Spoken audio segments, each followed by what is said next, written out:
Good day mga ka-adventure.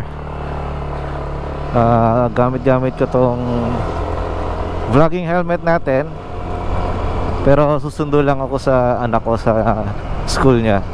Uwi na kasi gantong oras. Kaya ako naman tinesting tong vlogging helmet natin kasi nagpalit ako ng SD card dito sa GoPro natin. Dahil yung nakaraan naglolo ko na. Medyo matagal na rin kasi yun. Tsaka hindi siya talaga specific para dito sa GoPro. Ultra lang siya eh. Pagka GoPro kasi mga action cam, dapat Extreme or Extreme Pro ng SanDisk. Medyo mahal lang kasi that time, kaya hindi ako bumili. Yung mura lang binili ko. Nung tinesting ko naman, gumana naman kasi siya. And yes, siguro may mga 2 years na rin, okay naman siya. But lately kasi, nung nagtagaytay kami ng family ko, nag-start na siya mag-corrupt. Ang daming clips na nasayang na hindi nakakuha, kaya hindi ko mabuo yung yung vlog sana doon para sa Tagaytay. Gagawin ko sana ng document yun, pero mukhang malabo kasi ang daming clips na nawala. Laktaw, sayang naman. Kaya yun, buti nagkaroon ng promo dito sa kilalang bilihan ng SanDisk ng mga SD card, at saka legit siya, distributor pati siya. Memory.ph, search nyo sa TikTok. Tsaka mas mura sila compare sa mall price. Ang laki ng difference nila, mga nasa 500 din.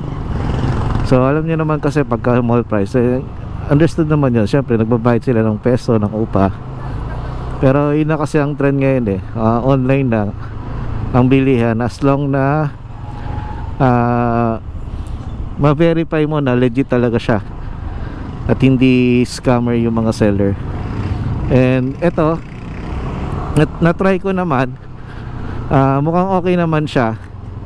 Actually, meron akong pangalawang bili ko na SD card to sa kanila. Yung isa nilagay ko sa Insta360 ko, Insta360. Okay naman, working good naman siya. At saka pansin ko pagka mas maganda yung kumbaga higher resolution yung SD card, mas maganda yung quality ng video.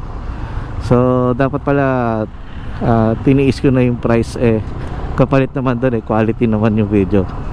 And ayun, nangyari pati tuloy yung nangyari sa Tagaytay videos ko, mga Tagaytay clips, nag-corrupt.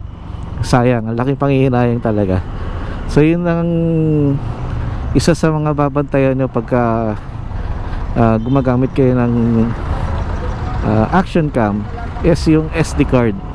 Siguraduhin nyo na fit talaga siya or match talaga siya sa gamit nyong action cam, or else baliwala lang yung yung mga videos na nakuha nyo. Malaking sayang. So ayun, later ulit check ko tong video natin kung okay naman siya. Tsaka pati yung angulo ng nung pagkakamount ko sa helmet ng action cam, kasi dinagdagan ko siya ng quick release. So naiba yung angle naiba yung angle niya. So tingnan din natin kung match siya do sa requirements na kailangan kong view. Kumbaga yung angle ba tama. So again, see you later. To add nga pala, pagba-vlogging, malaking bagay rin talaga kasi yung mga SD card, kasi doon, kumbaga parang kung isa kang photographer, di ba? Magre-rely ka talaga doon sa mga videos mo na masasave ng maayos sa SD card. Yung malaking bagay yung SD card talagang matino at maaasahan. Hindi magloloko, hindi masira at magsasave, at malaki yung capacity niya para maraming video masasave mo. Yun yung kagandahan sa gantong mga SD card. Though medyo mahal nga lang talaga siya, pero worth it naman. Tapos fin-4K ko na pati siya yung setting niya na dati naka 2.7. So tignan natin yung laki ng difference. Though sa saving time naman, memory time ay halos pareho lang, wala namang pinagkaiba. So nilagay ko na sa 4K. Kasi normally pagka 4K mataas ang kain ng memory, di ba? Pero tinignan ko yung time, pareho lang naman. Hindi nagkakalayo.